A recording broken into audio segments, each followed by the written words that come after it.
Bismillahirrahmanirrahim. Assalamualaikum warahmatullahi wabarakatuh. Alhamdulillahi rabbil alamin. Wa afdalus salati wa atammut taslimi ala sayyidil mursalin Nabiyyina Muhammadin sallallahu alaihi wasallam wa ala alihi wa sahbihi ajma'in, amma ba'd. Jamaah Majelis Hilir Mengaji yang dimuliakan Allah Subhanahu wa ta'ala, alhamdulillah, segala puja dan puji syukur mari senantiasa kita persembahkan hanya kepada Allah Subhanahu wa ta'ala, karena seluruh nikmat seluruhnya hanya bersumber dari Allah Subhanahu wa ta'ala. Semoga Bapak Ibu kita semua dibimbing Allah menjadi hamba-hambanya yang pandai bersyukur. Amin ya rabbal alamin. Salawat beriring salam tercurahkan kepada junjungan Nabi besar Muhammad sallallahu alaihi wasallam, Nabi yang insyaallah akan memberikan syafaatnya kepada kita di hari kiamat nanti. Amin ya rabbal alamin. Para jamaah, wabil khusus jamaah Musalla Al-Hidayah Lorong Roda, insyaallah jika tidak ada halangan, ini adalah pertemuan terakhir dari kajian kitab Arba'in An-Nawawiyah di musalla ini, karena tersisa tinggal 4 hadis lagi dan nanti kita akan hatamkan di At-Tahirin, atau di sini hatamnya, haflahnya di sana. Iya, betul ya. Oh berarti 1 kali lagi ya. Di sini masih 1 kali lagi.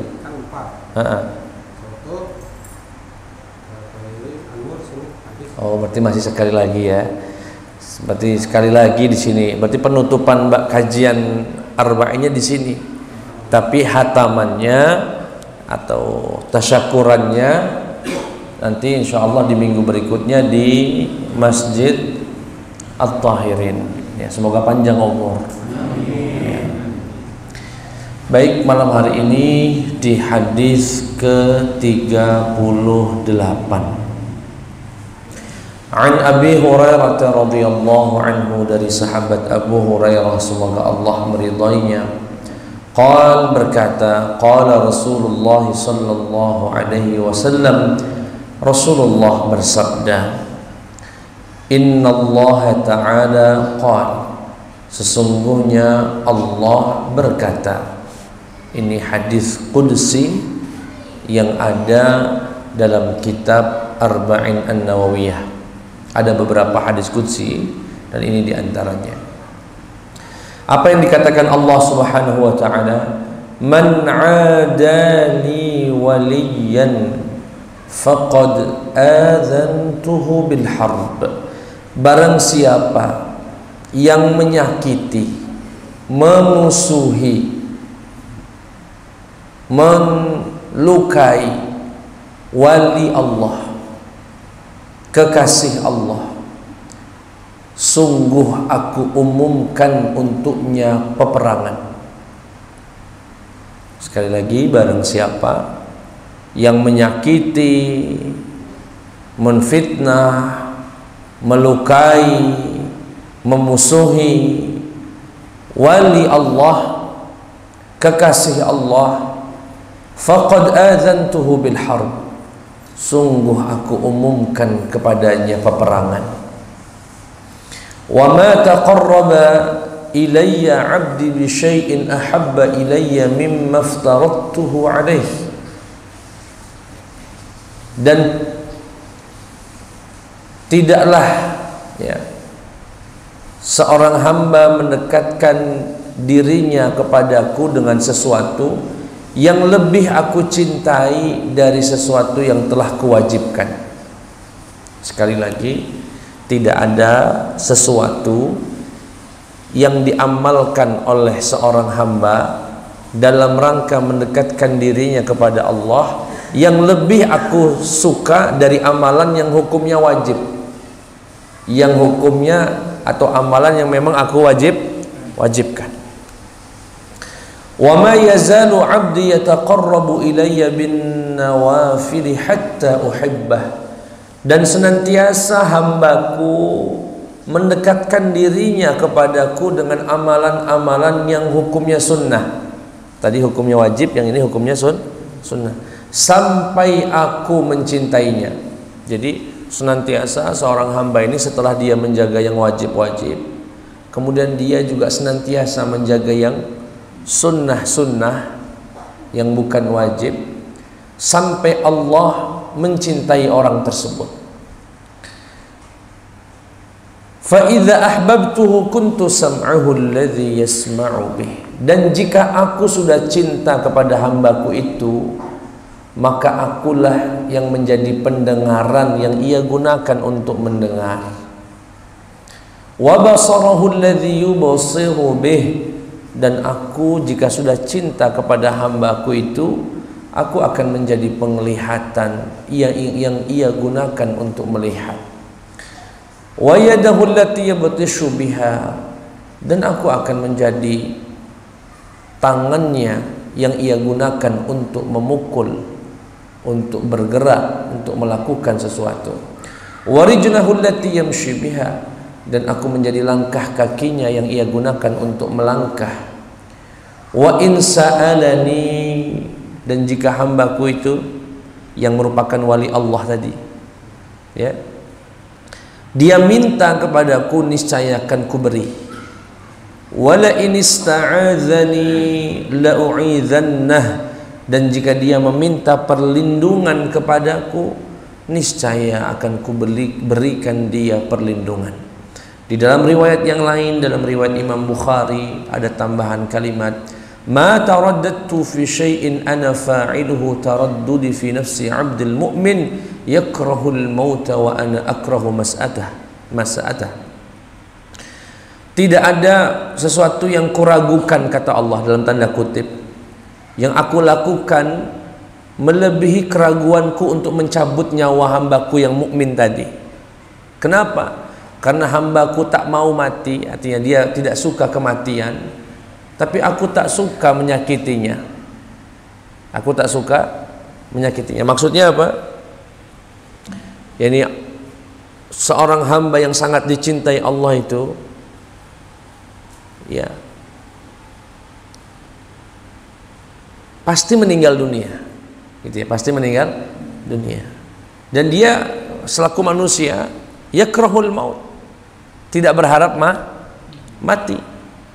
Tapi kalaupun meninggal, dia akan merasakan sakit, dan tidak ada yang di dunia ini yang melebihi sakitnya sakratul maut. Dan Allah tak mau menyakiti dia. Tapi satu sisi harus meninggal, satu sisi akan menyakiti hambanya yang dicintai itu. Itulah kurang lebih wallahu a'lam terjemahan dari hadis ke-38. Singkatnya begini, kurang lebih maknanya yang dimaksud. Di awal Allah berikan semacam warning, ancaman, peringatan. Jangan sekali-kali memusuhi kekasihku. Yang dalam bahasa syariat, kekasih Allah itu dikenal dengan istilah wali. Wali-wali Allah. Jamaknya, bentuk jamaknya aulia. Bentuk jamaknya apa, Pak? Aulia. Jangan sekali-kali ada di antara kalian yang berani menyakiti kekasihku, waliku. Jika ada yang berani, kata Allah, maka kupastikan, kuumumkan peperangan kepadanya. Kalau sudah Allah yang ngajak perang, dalam tanda kutip, nak lari kemana? Ayyu sama'in tudhilluhu. Wa ayyu ardin tuqilluhu, langit mana yang akan menjadi naungan untuknya, dan bumi mana yang bisa menjadi perisai kalau Allah sudah mengajak perang. Nak lari kemana? Itu ancaman yang sangat mengerikan. Dan sependek pembacaan kami, ada beberapa kejahatan yang Allah ancam perang, baik di dalam Al-Quran atau hadis. Yang pertama yang diajak perang Allah itu yang memakan riba. Makan riba, bertransaksi riba. Fa illam taf'alu fa'dhanu biharbin minallah wa rasulih. Barang siapa yang tidak meninggalkan riba, umumkan peperangan kepadanya. Satu, diajak perang. Yang kedua, pembegal, perampok. Innama jazaa'ul ladzina yuharibuna Allah wa rasulahu wa yas'auna fil ardi fasadan ay yuqattalu aw yusallabu aw tuqatta'a aydihim wa arjuluhum min khilafin aw yunfaw minal ard. Sesungguhnya balasan bagi orang yang memerangi Allah. Yang memerangi Allah, siapa mereka? Yang membuat kerusakan di muka bumi. Di antaranya para perampok, para pembegal. Itu yang diancam perang. Dan yang ketiga adalah mereka yang menyakiti wali-wali Allah Subhanahu wa ta'ala. Matinya pasti su'ul khatimah. Yang menyakiti ulama, menyakiti wali-wali Allah, pasti. Dan itu menjadi sunnatullah, disebutkan oleh Al-Imam Ibnu Asakir, ya, Ibnu Asakir, orang yang menyakiti ulama, menfitnah ulama, matinya pasti su'ul khatimah. Na'udzubillahi min. Tapi jadi pertanyaan begini, siapa yang dimaksud wali Allah itu? Yang kalau kita memusuhinya, kita diperangi Allah Subhanahu wa ta'ala. Merupakan kesalahan dan kekeliruan, ini salah paham ini. Sebagian kita di masyarakat mengartikan wali itu hanya 1-2 orang baik setiap tahunnya. Kemudian wali itu yang pacak sholat di banyu, di atas banyu. Nah, wali itu yang bisa merubah singkong jadi emas. Wali-wali Allah itu yang pakaiannya jubah, pegangannya tasbih, kemudian pacak sholat di Mekah walaupun jasadnya di rumah. Itu yang sering diasosiasikan, dipahami oleh kebanyakan kita. Jadi wali-wali Allah itu golongan eksklusif, kelompok orang-orang tertentu baik. Padahal tidak seperti itu. Bukan begitu. Wali itu nggak hanya begitu. Lalu siapa yang dimaksud wali Allah ini? Standarnya cuma 2. Standar syarat atau rukun menjadi wali Allah Subhanahu wa ta'ala itu cuma 2. Siapa mereka? Saya bacakan firman Allah dalam surat Yunus ayat ke-62 dan 63. A'udzu billahi minasyaitonir rajim. Ala inna awliya Allah la khawfun alaihim wa la hum yahzanun. Ketahuilah sesungguhnya wali-wali Allah, aulia, la khawfun alaihim, tidak ada rasa takut di atas mereka dalam menghadapi kehidupan yang akan datang. Nggak ada takutnya wali-wali Allah itu. Nggak takut miskin, nggak takut begini. Walahum yahzanun, dan mereka pun tidak sedih terkait masa lalunya. Siapa mereka itu ya Allah yang engkau sebut wali-wali itu siapa? Ayat ke-63 menjadi tafsirannya. Alladzina amanu, rukun yang pertama adalah orang-orang yang beriman. Wa kanu yattaqun, dan bertakwa. Jadi wali Allah itu Pak, Bu, yang disebut wali Allah yang kemudian diancam oleh Allah Subhanahu wa taala yang menyakiti mereka, siapa mereka? Orang yang beriman dan beramal soleh yang kita sebut dengan takwa. Artinya kalau Bapak punya tetangga pakaiannya biasa saja, tidak berjubah besar, tidak, tapi sholat 5 waktunya dijaga, bolak balik jaga sholat 5 waktunya, nggak pernah nyakitin orang, akhlaknya bagus, hati-hati, bisa jadi dia wali Allah Subhanahu wa taala. Jangan sekali-kali nyakitin orang semacam itu. Jadi wali itu nggak perlu, meski kita nggak pernah menyebut dia seorang wali, meski kita atau orang tidak melabeli beliau sebagai seorang wali. Sampai sini jelas kira-kira? Rukunnya simpel sekali sebetulnya, beriman dan bertakwa. Kadang-kadang kita lihat ada orang, mohon maaf, tukang bersih sampah, pakaiannya ya kalau kita di Palembang ini warnanya kuning nih, bersih sampah. Begitu azan dia balik sholat, kagak selesai sholat dia zikir, doa, sholat qobliyah ba'diyah, kemudian dia balik kerja lagi. Di masyarakat tidak pernah banyak tingkah, akhlaknya bagus. Hati-hati, bisa jadi itu wali Allah yang kalau kita sakiti Allah akan mengajak perang kita. Dengan tafsiran ini, dengan makna ini, maka bisa dipahami atau dimengerti atau bisa bahkan diyakini banyak wali-wali tersebar di sekeliling kita itu. Dengan demikian kita akan lebih hati-hati untuk tidak menyakiti siapapun.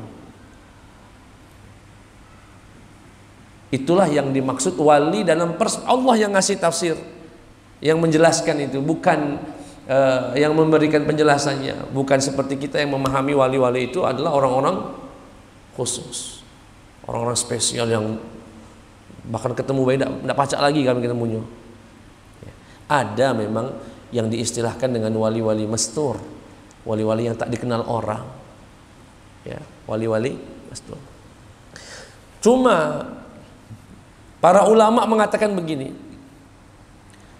kalau ulama, artinya orang-orang yang ulama itu dalam bahasa syariat adalah orang yang berilmu dan ilmunya membuat dia takut kepada Allah. Bukan ilmu kemudian dia mengakal-ngakali syariat, bukan. Dia berilmu dan dia takut kepada Allah. Ya, dikatakan jika para ulama itu bukan wali Allah, maka Allah tak punya wali. Jika ulama yang ilmunya dalam, ilmunya bagus, dan dia takut kepada Allah sehingga dia taat kepada Allah, jika mereka tidak termasuk ulama, tidak termasuk wali, maka Allah tak punya wali. Artinya apa itu? Imam Syafi'i itu wali Allah, Imam Malik itu wali Allah, Imam Nawawi itu wali Allah Subhanahu wa ta'ala. Kenapa? Mereka lah ulama-ulama. Andaikan mereka bukan wali, maka Allah tak punya wali. Maka Allah tak punya. Sampai sini jelas kurang lebih?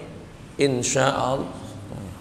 Hanya saja wali itu tidak satu derajat, tidak satu derajat, tidak satu frekuensi. Ada wali yang umum, wali umum yang selama dia sholat, selama dia beriman rukunnya dan dia beramal soleh, insya Allah dia masuk nominasi lah, masuk nominasi, masuk dalam kategori seorang wali. Tapi ada derajatnya, ada derajatnya, nggak satu derajat. Dari mana membedakannya Ustaz? Dari keikhlasannya, dari keilmuannya, dari kualitas ibadahnya. Kita ini sama-sama sholat tidak satu kualitas. Ada yang sholat mengerti betul bacaan-bacaan sholat dan memahaminya, itu wali. Kalaupun itu masuk wali, tidak sederajat dengan orang yang sholat 5 waktu tapi tidak tahu bacaan sholatnya atau makna bacaan sholat. Tidak sederajat. Kemudian, nah ini Ustadz ingin jelaskan melalui hadis ini. Perhatikan, Ketika Allah mengatakan barang siapa yang menyakiti waliku, kekasihku, mereka adalah orang-orang yang beriman kepadaku dan mereka selalu menaati perintahku dan menjauhi laranganku, maka akan kuumumkan peperangan.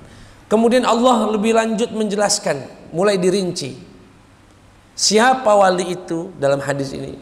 Yang menjaga yang wajib-wajib. Menjaga apa? Artinya mohon maaf kalau ada orang ngaku wali tapi tidak sholat 5 waktu, bohong. Ngaku wali, kecuali wali kelas ya, wali kelas, wali murid. Aku ngomong wali yang dalam hadis ini. Wali-walian itu ya. Kalau ada wali tapi nggak puasa, bohong. Kenapa? Innallaha wa ma taqarraba ilayya 'abdi bi syai'in. Tidak ada amalan yang lebih aku sukai dari yang amalan yang kuwajibkan. Ini kadang-kadang mohon maaf sekali dengan segala hormat. Ada sebagian kita obsesinya jadi cita-cita kamu apa? Jadi wali Allah. Subhanallah. Tidak tanggung-tanggung cita-citanya nak jadi wali. Akhirnya dia tasbih, megang tasbih, berkhalwat, menyendiri 1000 kali dia baca la ilaha illallah, tapi tidak sholat, bohong. Itu bohong. Makanya kalau ada, mohon maaf, semacam pengajian agak tertutup, kemudian menyuruh kita baca sekian ribu tasbih, sekian ribu zikir, tapi tidak menganjurkan jamaahnya itu mencari ilmu dan menegakkan sholat 5 waktu, cari tempat lain saja ngajinya. Cari tempat lain. Karena Allah yang mengatakan tidak ada yang lebih aku sukai. Ya, tidak ada amalan, tidak ada ibadah yang lebih aku sukai dari ibadah yang telah kuwajibkan. Artinya orang-orang yang menjadi kekasih Allah itu meski nggak disebut wali, walaupun nggak dikenal orang sebagai wali, ya, dan nggak penting orang menjuluki kita wali atau tidak, selama kita beriman dan beramal soleh, dan beramal soleh di sini harus menjadi prioritas adalah ibadah wajib. Jaga sholat 5 waktunya ke masjid, terus kembangkan keilmuannya sehingga lebih berkualitas ibadahnya, ya. Kemudian Allah mengatakan wa ma yazalu 'abdi, dan senantiasa hambaku mendekatkan dirinya kepadaku dengan yang sunnah-sunnah. Nah, artinya setelah dia menjaga yang wajib tadi, Ustadz, mohon maaf jika saya punya kenalan sholat 5 waktunya bagus Ustadz, nggak pernah ketinggalan, di masjid terus, puasa wajibnya juga begitu, dan orangnya akhlaknya bagus. Cuma aku lihat tidak pernah dia puasa sunnah Ustadz, tidak pernah sholat qobliyah dan ba'diyah. Apakah itu bisa dikategorikan sebagai wali? Insya Allah. Tapi wali standar namanya, wali biasa. Kalau dia hanya menjaga yang wajib, tapi wajibnya sudah dijaga. Ini yang saya maksud tadi, wali itu ada derajatnya. Tapi paling minimal yang wajib-wajib, puasanya, zakatnya, sholatnya, berbakti kepada orang tuanya, dan menjaga yang menghindari dari yang haram-haram. Jika itu dijaga, insya Allah masuk dalam kategori seorang wali Allah Subhanahu wa ta'ala. Tetapi ada derajat yang lebih tinggi lagi, yaitu wali, ya, sampai nanti ke derajat al-muqarrabin, as-siddiqin, ya, orang-orang yang dekat sekali dengan Allah Subhanahu wa ta'ala. Siapa mereka?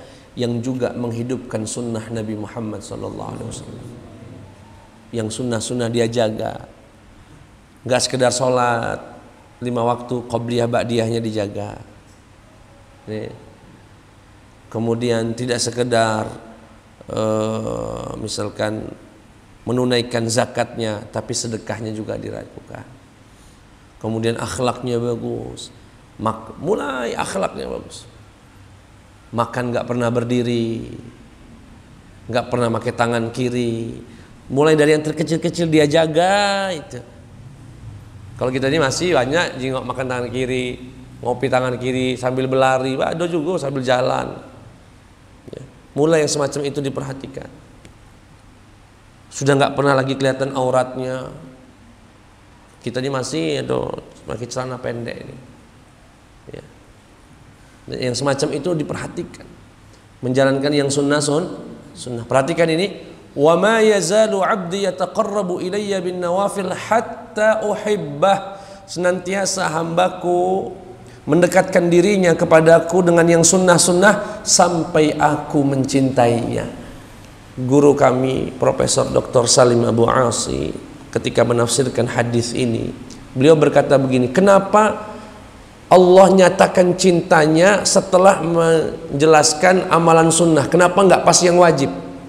Maksudnya kenapa nggak pas tadi yang tidak ada amalan yang lebih aku sukai daripada yang kewajibkan?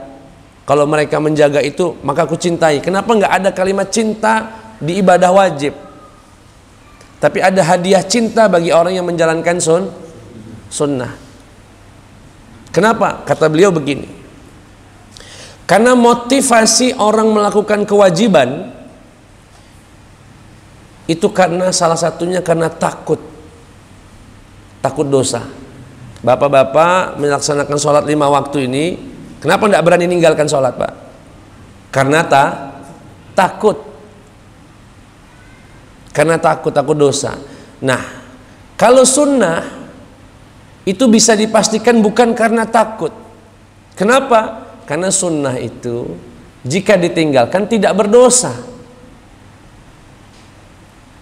Misalnya Ghafur, sholat qobliyah, Ghafur tahu orang nggak qobliyah juga nggak dosa, sehingga motivasi Ghafur atau yang lain melaksanakan ibadah yang sunnah bukan karena takut sama Allah, bukan karena takut, karena nggak ada ancaman dosanya. Lalu karena apa? Karena cinta. Karena orang itu tergerak untuk melakukan sesuatu, kalau nggak karena takut ya karena cinta. Malam-malam ngantuk, bangun jam 2:30, bangun jam 3, itu bukan mau sholat tahajud, pasti bukan karena takut mau sholat. Kalau dia nggak sholat tahajud nanti dosa. Yang menggerakkan dia bangun dari tidurnya itu karena dia cinta dengan Allah Subhanahu wa ta'ala. Dan kita punya kaidah al jazaa min jinsil amal, balasan Allah itu sejenis dengan amalan. Jika hambaku melakukannya karena cinta, maka akan hadiahkan cinta. Itulah kenapa orang yang melaksanakan menghidupkan sunnah Nabi itu pasti motivasinya karena cinta Allah dan cinta Rasulullah. Maka hadiahnya pun sejenis dengan amalannya. Dia melakukan itu karena cinta, bukan karena takut, maka Allah hadiahkan cintanya. Hatta uhibbah, sampai Allah mencintai. Apa hadiah dari kecintaan Allah itu ketika seseorang dicintai Allah Subhanahu wa ta'ala? Penglihatannya, pendengarannya, tangannya, kakinya menjadi urusan Allah Subhanahu wa ta'ala. Artinya apa? Seorang wali-wali Allah itu, orang-orang yang baik itu, ya, sekali lagi orang-orang soleh itu, ketika sudah dicintai Allah, maka gerakan tubuhnya itu akan diarahkan untuk taat kepada Allah. Ketika dia bangun tidur, bedanya wali Allah bukan dengan wali Allah, begitu dia bangun tidur, kakinya ini digerakkan untuk ke masjid. Dipermudah dia melangkah ke masjid. Matanya tak lagi untuk melihat maksiat, dia melihat yang halal. Lisannya juga terjaga dari perbicaraan yang diarahkan, dibimbing oleh Allah, mendapatkan inayah dari Allah Subhanahu wa ta'ala. Itu yang disebut dengan aku menjadi penglihatannya, aku menjadi pendengarannya, aku menjadi langkah kakinya, aku menjadi. Artinya apa? Orang tersebut melakukan atau menggerakkan anggota tubuhnya dengan merasakan pengawasan dari Allah Subhanahu wa ta'ala. dan dia menjadi orang yang diperhatikan Allah Subhanahu wa taala. Ustaz ambil contoh. Rasulullah sallallahu alaihi wasallam ini wali terdekat. Jadi afdalul auliya al-anbiya. Sebaik-baiknya wali, seutama-utamanya wali adalah para nabi. Ini wali dalam artian umum, mencakup di dalamnya adalah para nabi. Jadi para nabi itu wali-wali Allah, orang-orang yang dikasihi Allah Subhanahu wa taala. Apa yang terjadi? Suatu ketika Nabi Muhammad pulang dari menggembala kambing, beliau mendengar orang-orang sedang bermain musik dan minum-minum khamar. Beliau berkata kepada temannya yang menemaninya saat menggembala kambing, kata Rasulullah, aku titipkan kambing ini kepada kalian ya, aku nak dengar apa dia yang didengar mereka itu. Pengen sekali-kalilah ikut nimbrung, melok, uang, nyanyi-nyanyi sama minum khamar dan sebagainya. Sekedar pengen nonton baik, pengen lihat. Ditinggalkanlah kambing-kambing itu dengan sahabatnya. Datanglah Rasulullah ke tempat perkumpulan orang-orang yang sedang main-main musik dan sebagainya. Sampai di sana Rasulullah langsung tidur, klepek. Dan begitu bangun orang sudah nggak ada, bubar. Sampai dibangunkan oleh sengatan matahari. Dan itu terjadi 2 kali sepanjang sejarah Rasulullah. Pertanyaannya, siapa yang menidurkan? Allah. Kenapa Allah tidurkan?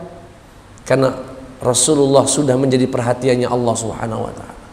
Sudah mendapatkan inayah dari Allah. Kenapa mendapatkan inayah? Karena beliau sosok yang dicintai Allah Subhanahu wa taala. Orang kalau sudah dicintai, ado baik kage. Ado baik. Misalnya ya, kalau kita kehidupan sehari-hari, begitu mau kumpul atau diajak untuk sesuatu yang mungkin kita nggak tahu ini benar apa nggak benar, ada saja Allah gerakkan kita untuk tidak melakukan itu. Itu dijaga oleh Allah Subhanahu wa taala. Orang-orang semacam itu dijaga, diarahkan langkah kakinya, gerak tangannya, penglihatannya, pendengarannya, ya, diarahkan untuk melakukan yang hanya diizinkan oleh Allah Subhanahu wa taala. Itu tanda cinta Allah kepada hambanya. Lantaran dia sudah menjaga yang wajib dan menghidupkan yang sunnah. Lalu apa hadiah kedua setelah mendapatkan inayah tadi, setelah mendapatkan perhatian dari Allah tadi? Yang kedua, kalau hambaku ini minta, pasti ku kabulkan. Artinya apa? Wali-wali Allah itu doanya mustajab. Makanya jangan salahkan kalau pada umat mendatangi ulama gitu ya, mendatangi orang-orang soleh, minta didoakan. Itu bukan kesyirikan, ya. Dan itu jangan dibenturkan. Kenapa nggak doa sendiri saja sih? Iya, doa sendiri juga iya, minta doa juga iya. Jadi boleh kita minta doa kepada orang, apalagi yang kita duga dan kita yakini dia ini orang soleh, orang yang dekat dengan Allah Subhanahu wa ta'ala. Pak, Bu, jangankan minta doa sama orang yang jelas atau kita yakini imannya, ibadahnya lebih baik dari kita. Meminta doa dari orang yang kita tahu dia tidak lebih baik dari kita saja boleh dalam Islam itu. Meminta doa dari orang yang ya ibadahnya tidak lebih baik dari kita, itu boleh. Bahkan Imam Nawawi di dalam kitab Al-Adhkar memberi judul kebolehan meminta doa dari orang yang tidak lebih afdol dari yang minta. Paham kira-kira? Jadi misalnya ada ulama ketemu kita di jalan, jangan lupa doakan saya ya. Itu nggak apa-apa. Apalagi dari yang bawah ke yang atas, dari yang orang biasa kepada ulama dan wali-wali Allah tadi. Dan dalil yang paling kuat yang disebutkan oleh Imam Nawawi dalam kitab tersebut adalah ketika Sayyidina Umar datang kepada Rasulullah, ya Rasulullah, aku pengen izin kemana? Mau umrah, mau berangkat Apa kata Rasulullah? Ya ukhayya asyrikni fi du'aik. Duhai saudaraku, jangan lupa sebut namaku dalam doamu. Rasulullah meminta didoakan oleh siapa? Sayyidina Umar. Artinya apa? Boleh meminta doa dari orang yang tidak lebih soleh dari kita. Kemudian Rasulullah juga berpesan kepada para sahabat, kepada Umar, nanti kalau saya meninggal akan datang seorang laki-laki dari Yaman. Hari ini sudah berkali-kali dia mengungkapkan keinginannya pengen berjumpa denganku, namun karena dia ada seorang ibu yang harus dirawat, dia tak kunjung berjumpa denganku sampai aku meninggal dunia. Kalau kamu ketemu dia, minta doa sama dia. Siapa beliau? Uwais Al-Qarni. Sayyidina Umar bertemu Uwais akhirnya dan meminta doa. Siapa yang lebih afdal antara Sayyidina Umar dan Uwais Al-Qarni? Jelas Sayyidina Umar radhiyallahu anhu. Boleh. Apalagi meminta doa kepada orang guru kita, orang-orang soleh yang kita tahu akhlaknya bagus, sholat 5 waktunya bagus. Jangan ragu minta doa kepada mereka. Walaupun yang terkadang menarik, mereka, dan ini hadiah Allah ya, hadiah Allah bagi orang yang dicintainya apa tadi? Doanya mustajab. Tapi yang menarik dalam kitab ini dijelaskan, wali-wali Allah memilih untuk tidak menggunakan doanya dalam menghadapi masalahnya, lebih memilih sabar. Maksudnya gimana? Wali-wali Allah kan katanya doanya dan mereka kan manusia punya masalah, tetapi mereka tidak pernah menggunakan kemustajaban doanya itu untuk menyelesaikan masalahnya. Lalu untuk apa doa itu? Mereka lebih memilih untuk sabar dan menerima ya takdir Allah Subhanahu wa ta'ala. Karena mungkin sebagian dari kita ada yang berpikir, kalau memang dia orang soleh doanya mustajab, kenapa dia nggak doa aja sih untuk menyelesaikan masalah ini dan itu? Rupanya mereka juga lebih suka untuk memilih. Kisah yang beberapa waktu lalu kami ceritakan, sahabat Sa'ad bin Abi Waqqas, seorang sahabat Rasulullah yang doanya mustajab, bahkan digelari sebagai mujabud du'a, mujabud da'wah, sahabat yang doanya mustajab. Ketika pulang ke kota Mekah, berbondong-bondong orang datang kepada beliau minta untuk didoakan. Akhirnya beliau doakan semua yang datang, dan mustajab semua doanya. Yang ini sembuh dengan penyakit, yang ini sembuh dengan penyakitnya. Dan saat itu beliau sedang dalam keadaan buta ya, umurnya sudah tua dan beliau mengalami kebutaan. Di antara yang berbaris untuk meminta doa itu ada anak kecil yang berkata, wahai Ami, aku heran, doamu begitu mustajab dan engkau doakan orang-orang yang datang ini dan Allah kabulkan semua doamu. Aku datang tidak untuk meminta doa, aku hanya ingin bertanya. Apa yang kau tanya? Aku heran kenapa engkau tidak berdoa untuk dirimu sendiri agar Allah kembalikan penglihatanmu. Dengan senyum beliau berkata, qada'ullahi ahabbu ilayya min basari.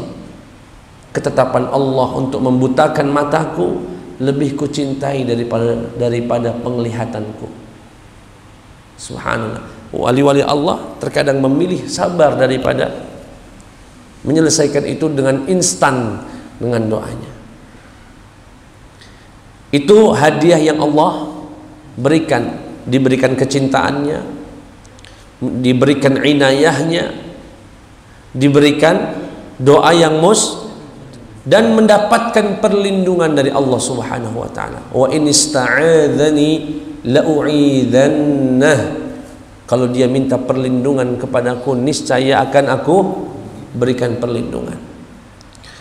Dan kalau kita membaca kitab-kitab yang lain, dan ini saya tutup dengan penjelasan ini, sesungguhnya hadiah terbesar, karomah terbesar yang Allah berikan kepada wali Allah, sekali lagi, karomah terbesar yang Allah berikan kepada wali-wali Allah, kepada kekasih-kekasih Allah, itu bukan bisa terbang di atas daun, bukan yang kalau ditusuk ini dan itu nggak mempan, bukan. Walaupun itu bisa saja menjadi suatu kemuliaan yang Allah berikan, tetapi karomah yang terbesar, hadiah yang terbesar yang Allah berikan kepada wali Allah adalah istiqamah dalam menjalankan agama.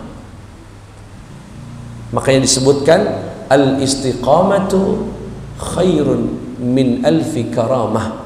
Istiqamah itu lebih baik daripada 1000 karamah. Maksudnya apa Ustadz? Diberikannya kekasih Allah itu keistiqomahan, sholatnya terus sampai meninggal dunia, ngajinya terus sampai meninggal dunia, baca Qur'annya terus sampai meninggal dunia, berbakti sama orang tua, nggak pernah nyakitin sama orang, akhlaknya bagus sampai meninggal dunia. Nah, kelanjutan keistiqomahan inilah yang hadiah terbesar yang Allah berikan kepada wali-wali Allah Subhanahu wa ta'ala. Jadi kalau ada orang mengatakan aku ini sudah sampai makom wali, jadi nggak perlu sholat lagi, bohong.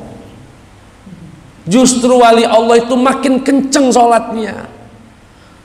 Wali-wali Allah itu makin, yang tadinya zikir cuma tasbih 33, takbir 33, tahmid 33, dia bisa bersolawat 1000 kali.